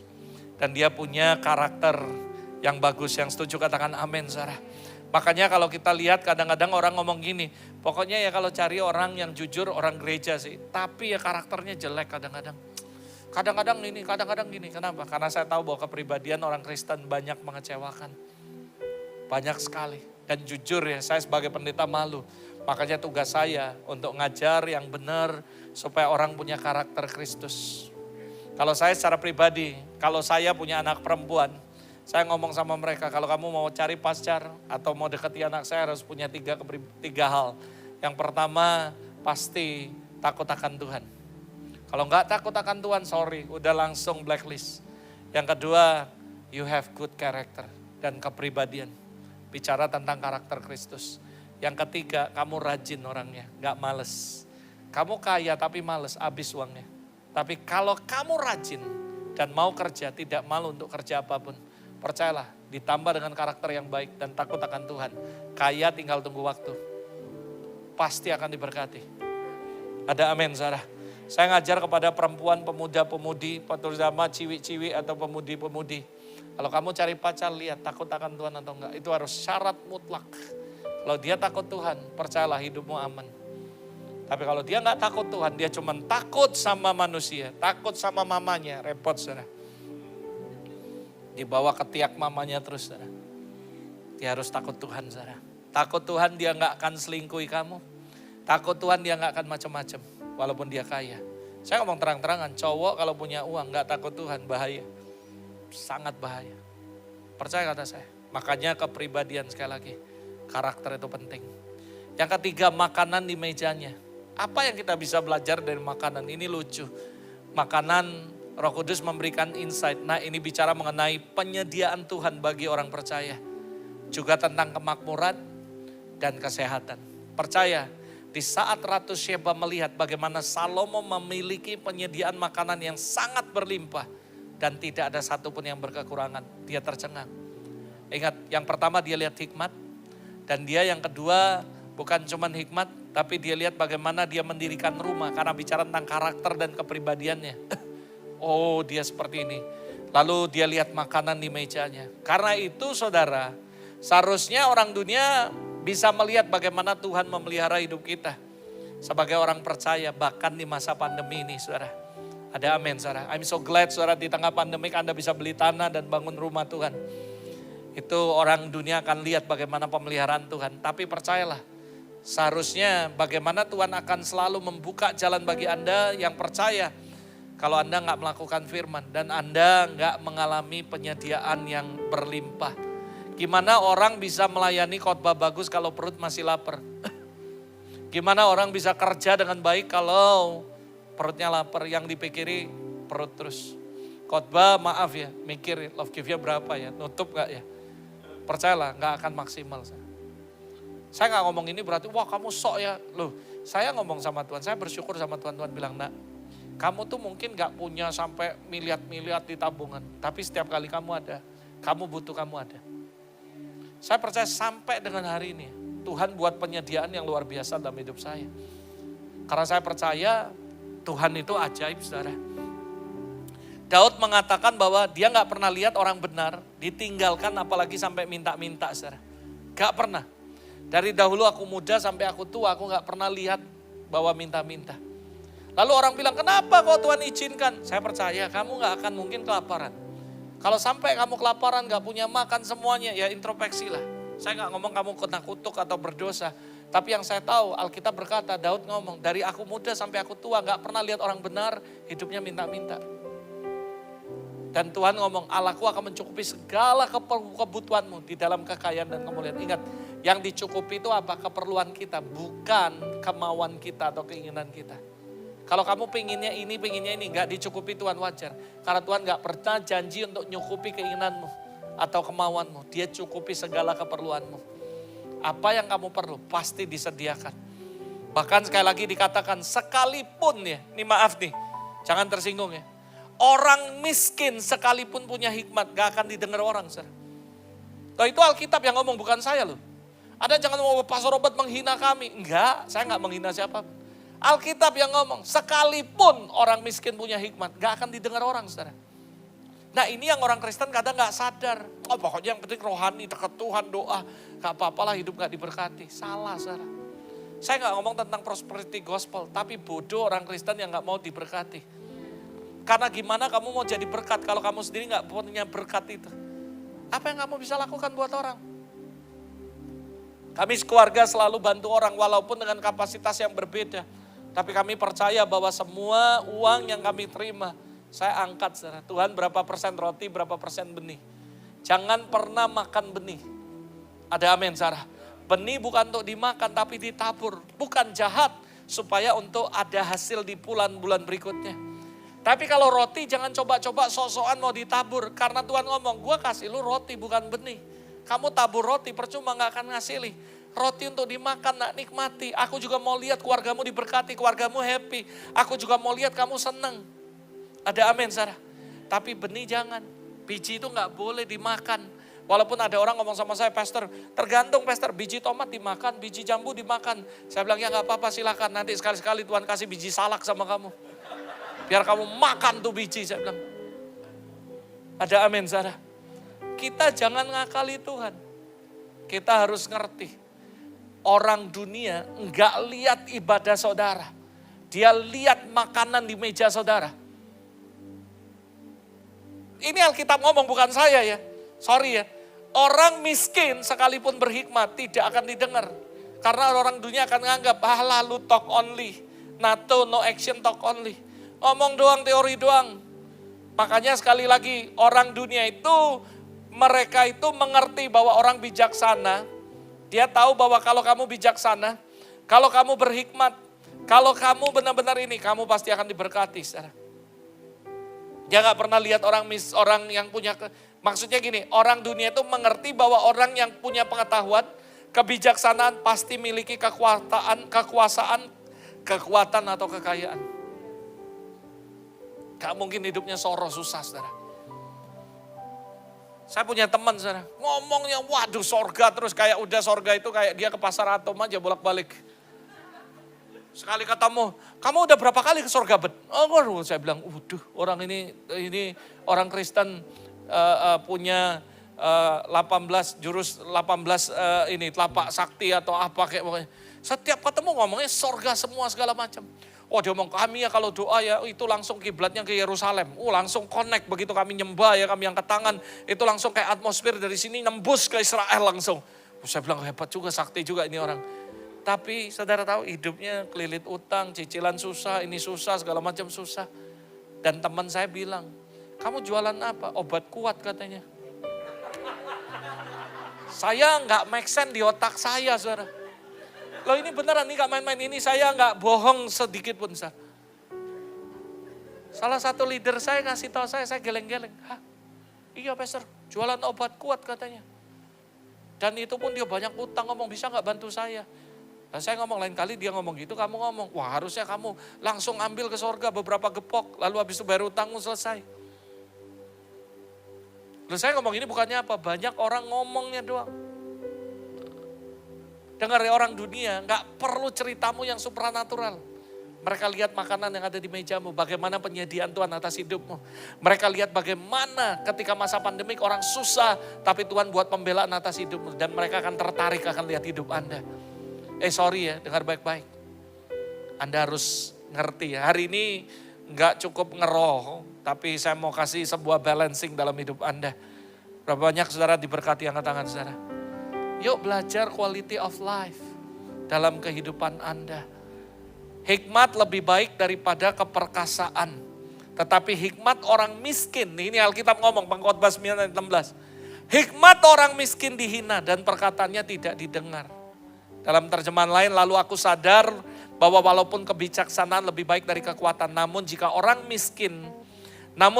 bijaksana itu miskin, ia akan dihina dan perkataannya tidak akan dihiraukan orang. Maaf ya, kalau orang gak lihat mejamu diisi dengan penyediaan Tuhan yang sempurna.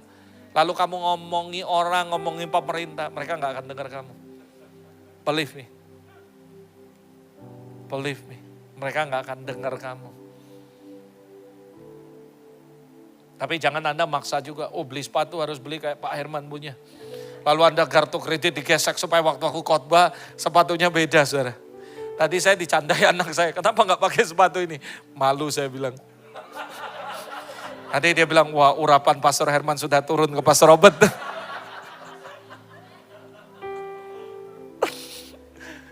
Saya digudoi anak saya, Cici, Dad pakai yang kuning ini bagus, Dad.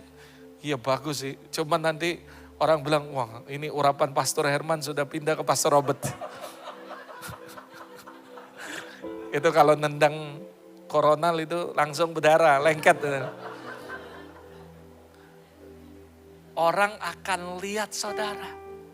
Everybody watching you. Saya bercandai anak saya, udahlah nak cuman lepas sepatu juga nanti waktu Dad khotbah sayang nanti kotor, saya bilang. Dia ketawa saudara. But sekali lagi, everybody watching you. Gak mesti kamu harus beli baju mahal, baju ini gak usah. Orang lihat bagaimana Tuhan menyediakan persediaan bahkan di masa pandemik orang lain susah kamu enggak. Orang akan percaya bahwa Tuhan ada bersama kamu. Gimana orang bisa percaya Allahmu Tuhan dahsyat memenuhi segala kebutuhanmu. Kamu doain orang. Namun kamu sendiri gak ngalami penyediaan Tuhan yang sempurna. Lalu pastor menghina saya lagi di bawah. Enggak, saya gak hina. Tapi hari ini saya membuat kamu sadar bahwa Tuhan gak pernah taruh kita di bawah. Dia selalu taruh kita di atas. Karena your destiny adalah to be a blessing. Menjadi berkat buat orang. Ada amin. Tapi kenapa kamu belum diberkati? Ada banyak hal yang harus kamu perbaiki dari hidupmu. Salah satunya quality of life. Ayo upgrade your skill. Upgrade your spiritual life. Oh gua mau khotbah banyak di luar negeri di mana doa aja males, baca Alkitab males. Gimana orang mau ngundang kamu khotbah? Kamu harus upgrade your preaching. Sehingga orang akan diberkati dengan khotbah-khotbah Anda. Ada amin saudara. Nah itu saudara, dengan cepat saudara karena saya tahu waktunya sudah habis ini sebenarnya saudara. Maafkan saya. Keempat, cara duduk pegawai-pegawainya. Saya bingung nyari PowerPoint-nya, jadi dapatnya ini ya sudah saya pakai ini aja ya. Apa-apa saudara. Karena ini darurat ya maafkan saya nggak punya tim multimedia di sini yang, jadi ini pokoknya edit versi saya lah. Ya, jadi cara duduk pegawainya, ini bicara tentang apa saudara? Cara duduk, cara berpakaian, cara melayani ini bicara mengenai etika, sopan santun, attitude, tata krama. Banyak saya lihat hamba Tuhan, dipakai Tuhan dengan hal supranatural, miracle.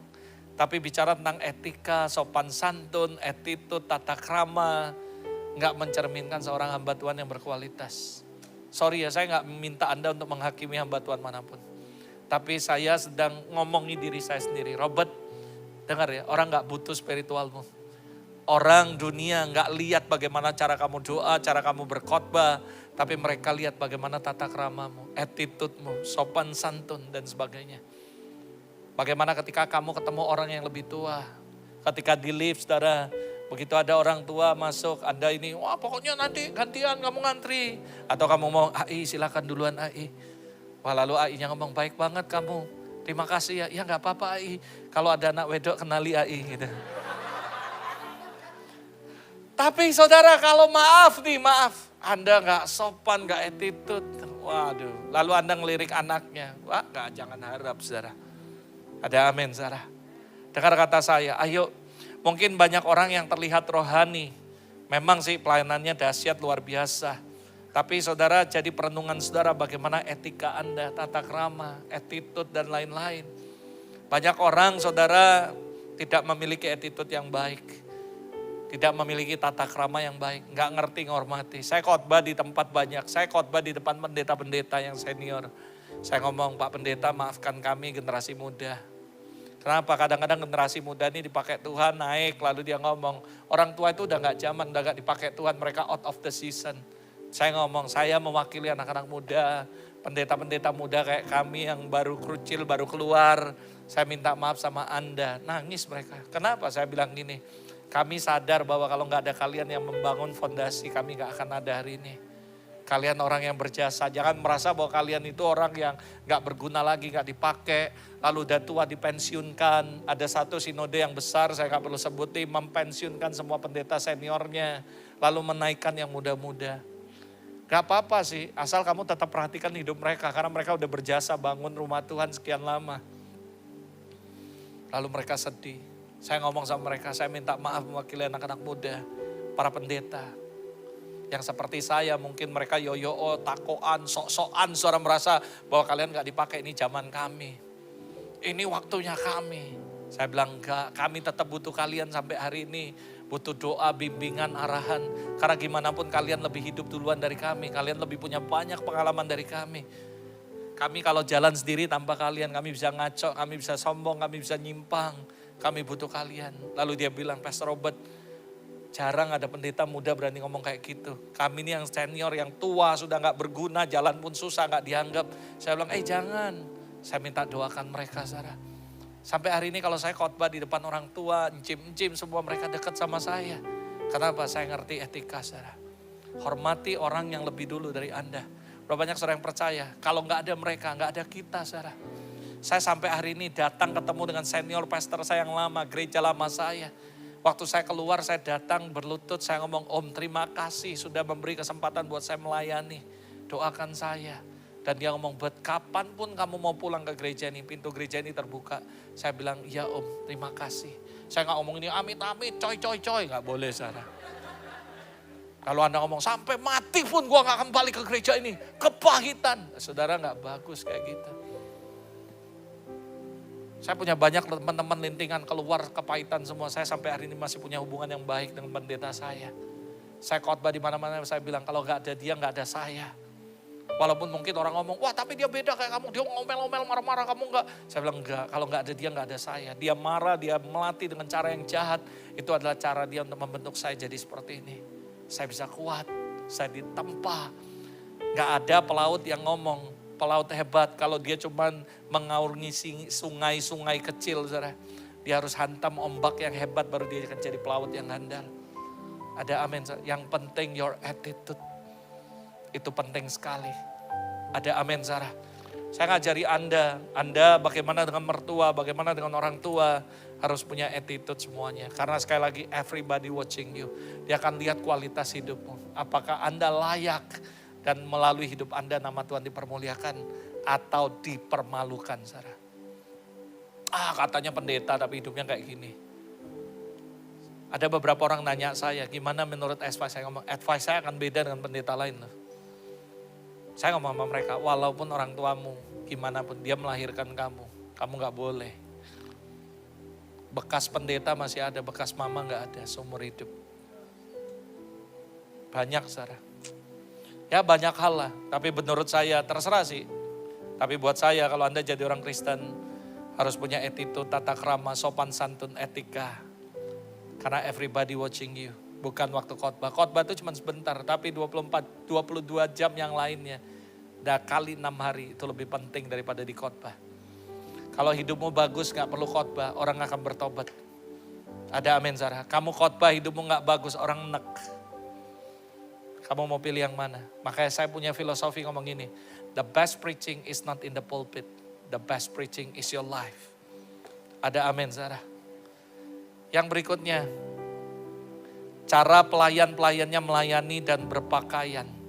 Ini penting, Sarah. Tuhan ajar saya, nak, perhatikan. Ratu Sheba gak datang untuk ikut ibadah. Lihat apa yang dia perhatikan. Satu demi satu saya pelajari. Lalu yang kelima Tuhan ngomong, lihat. Cara pelayannya melayani dan berpakaian. Ini bicara mengenai apa? Ini bicara mengenai gereja yang excellent service. Kita harus punya excellent service. Cara pelayannya melayani itu excellent. Gak biasa-biasa. Untuk menjadi yang terbaik kita harus selalu memberikan pelayanan, pekerjaan yang terbaik. Yang excellent dimanapun dan kapanpun kita berada. Tunjukkan bahwa pada dunia bahwa anak-anak Tuhan dapat memberi dampak di marketplace. Memberi dampak di politik. Kenapa? Karena kita punya excellency. Spirit of excellence. Daniel punya itu, spirit of excellence. Jadi bukan cuma spiritualnya bagus. Tapi punya spirit of excellence, Sarah. Ada amin, Sarah. Ini yang harus kita miliki dalam semua aspek. Banyak orang terjebak, ini maaf ya, ini statement saya. Banyak orang terjebak dengan panggung gereja, tapi tidak mengindahkan panggung dunia, Sarah. Ada banyak orang ngomong, pastor kita harus mikirin panggung gereja, gak usah mikirin panggung dunia. Salah, Sarah. Karena Anda hidup lebih banyak di luar daripada di gereja. Listen, buka telinga Anda, buka pandangan Anda, paradigma Anda. Anda dan saya lebih banyak hidup berinteraksi di luar daripada di gereja. Sekalipun gereja saudara cukup banyak kegiatan, hari Kamis ada, hari Jumat ada, ngopi ada, ngeteh ada, semua ada saudara. Saya tahu gerejamu hebat, tapi saudara percayalah sebanyak-banyaknya tetap Anda lebih banyak berinteraksi di luar daripada di gereja. Makanya saya membalik statement ini dari saya ngomong, jangan cuma perhatikan panggung gereja, perhatikan panggung dunia. Bukan kita cari panggung, bukan. Tapi bagaimana orang lihat saudara dan dia akan memuliakan Tuhan. Ada amin saudara. Mungkin ini agak sedikit statement yang sedikit berbeda dengan hamba Tuhan. Mereka bilang kita jangan cari panggung dunia, cari panggung gereja. Tapi saya ngomong ingat jangan cuma perhatikan panggung gereja, tapi perhatikan panggung dunia. Bagaimana kamu membawa terang because you are the light of the world. Ada amin saudara. Jadi orang Kristen jangan cuma terlihat hebat di gereja. Di luar sekuler, keok saudara sama yang lain saudara.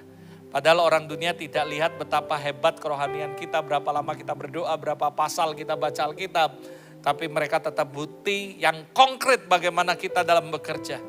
Bagaimana kalau kita melakukan pekerjaan di luar gereja. Be excellent, not mediocrity. Amin saudara, kamu harus excellent, the spirit of excellent. Ini sedikit perbedaan, mediocrity is the excuse. But excellent is the choice. Adalah pilihan. Mediocrity biasanya cuma alasan aja untuk gak capai excellent. Membandingkan dengan alasan. Excellent bukan soal being the best. But being your best, saudara. Ada amin, saudara.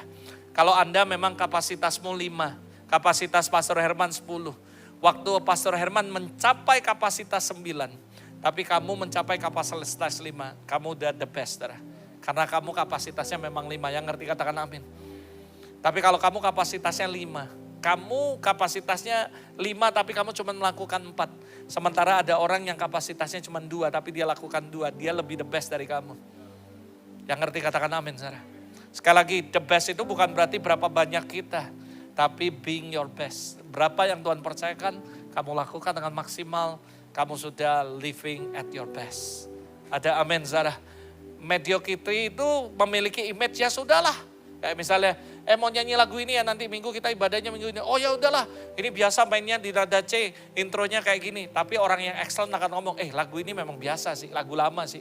Kita ini yuk, kita aransemen dikit yuk. Lalu kita jangan mulainya dari baik terus, bosen. Kita mulainya dari drum, solo. Abis itu kita ini, that is excellent. Kalau mediocrity, ya udahlah lagu ini pokoknya mainnya gini. Pokoknya intronya teng tong, lalu habis itu kita masuk, lalu habis itu masuk ini. That is mediocrity. Tapi excellent, dia mikir, ini ada sih, tapi bisa diapain lagi ya? Ini kita ngapain lagi nih? Oh kita buat lebih bagus nih. Saya bisa khotbah ini, tapi setiap kali tadi waktu saya sebelum ini saya persiapan, saya ini Tuhan ini gimana ngomongnya apa lagi nih? Apa yang bisa dibagusi lagi? Kenapa saudara? Karena saya mau being my best. Ada amin saudara. Jangan cuma udahlah alasan. Excellent selalu berjuang untuk punya image bahwa dia bisa apain lagi nih. Apa yang bisa lebih bagus lagi nih. Nah contoh kalau Anda buat agar. Ya udahlah agar cuma gitu doang gitu-gitu. Tapi ada orang ngomong wah jangan ini agar biasa. Tapi gua suntik dari dalam. Gua buat gambar bunga dari dalam itu. Itu beda saudara. Dan nilainya juga beda saudara. Yang ngerti katakan amin. Orang buat puding di mana-mana sama. Apa yang membuat beda? Satu mediocrity. Yang satunya excellent saudara. Dan orang selalu cari yang excellent, yang setuju katakan amin. Lalu berikutnya minuman. Ini minuman apa ini saudara? Minuman itu bicara tentang disuguhkan, berbicara tentang kemurahan hati seseorang. Kok bisa minumannya suguh hati? Karena Roh Kudus ingetin saya, lihat nak waktu perjamuan biasanya tuan rumah selalu punya acara lalu memberikan anggur yang terbaik. Nyajikan minum, orang datang kunjungan ke rumah kita kasih minum, bicara tentang kemurahan hati. Dan dia lihat bagaimana kemurahan hati daripada Salomo. Anda bisa lihat bagaimana zaman waktu di Kana mereka nyiapin anggur. Lalu mereka kehabisan anggur tapi mereka masih punya anggur. Lalu orang takjub dan memuji. Mereka berkata biasanya orang datang ke pesta kasih yang baik dulu habis itu yang gak baik. Tapi sampai hari ini kau kasih minuman anggur yang terbaik. Dan mereka mengagumi dan takjub dengan kemurahan hati. Saya percaya salah satu equality daripada life. Kita memiliki kemurahan hati, generosity. Ada amin saudara. Ini penting sekali saudara. Dan kebaikan kemurahan hati harus ada dalam kehidupan kita semua saudara. Yang terakhir saudara, dengan Bersyukur, mohon maaf sekali lagi ini kepanjangan Pastor. Ya karena memang saya berdoa supaya materi ini bisa memperlengkapi saudara dengan baik saudara. Terakhir baru korban bakaran yang biasa dipersembahkan di rumah Tuhan. Jadi ini membuat mata saya melek dan saya merenung bahwa ternyata orang dunia lihat ibadah itu terakhir. Orang gereja Kristen dia lihat ibadahnya dulu, dia nggak lihat kehidupannya. Tapi orang dunia dia terbalik, dia lihat kehidupanmu dulu, baru dia lihat ibadahmu. Halo, ini membuat saya shock waktu Roh Kudus ngomong gitu. Dan I must be careful. Orang di luar situ nggak lihat bagaimana cara Anda nyembah Tuhan, worship dan sebagainya. Cara Anda ngasih persembahan, berapa persembahan saudara mereka nggak lihat. Mereka lihat bagaimana yang saya ngomong dari A sampai F tadi saudara. Baru setelah itu dia lihat Ratu Sheba nggak tertarik dengan korban persembahan dan bagaimana Salomo mempersembahkan korban. Dia lihat hikmatnya, dia lihat semuanya. Baru terakhir dia lihat bagaimana cara dia mempersembahkan korban kepada Allah. Lalu akhirnya benar-benar membuat dia speechless. Dan dia mengambil kesimpulan bahwa Salomo ini luar biasa saudara. Sekali lagi ini sebagai kata penutup yang saya mau sampaikan. Orang di luar situ, mereka nggak lihat ibadahmu yang pertama. Dia melihat hikmatmu, dia melihat karaktermu, attitude-mu. Suka nggak suka mereka akan lihat berkat Tuhan atas hidupmu juga. Bagaimana kamu mengalami penyediaan Tuhan yang sempurna dalam hidupmu. Dan setelah itu baru yang terakhir dia lihat bagaimana cara kamu beribadah. So, jangan bangga dengan cara ibadah kita. Karena orang luar gak lihat itu. Dia lihat semuanya. Yang setuju katakan amin Sarah. Jadi conclusion saya apa nih? Sederhana sih. Hidup bukan hanya mengenai tujuan. Tetapi memberikan nilai dengan kualitas di dalamnya.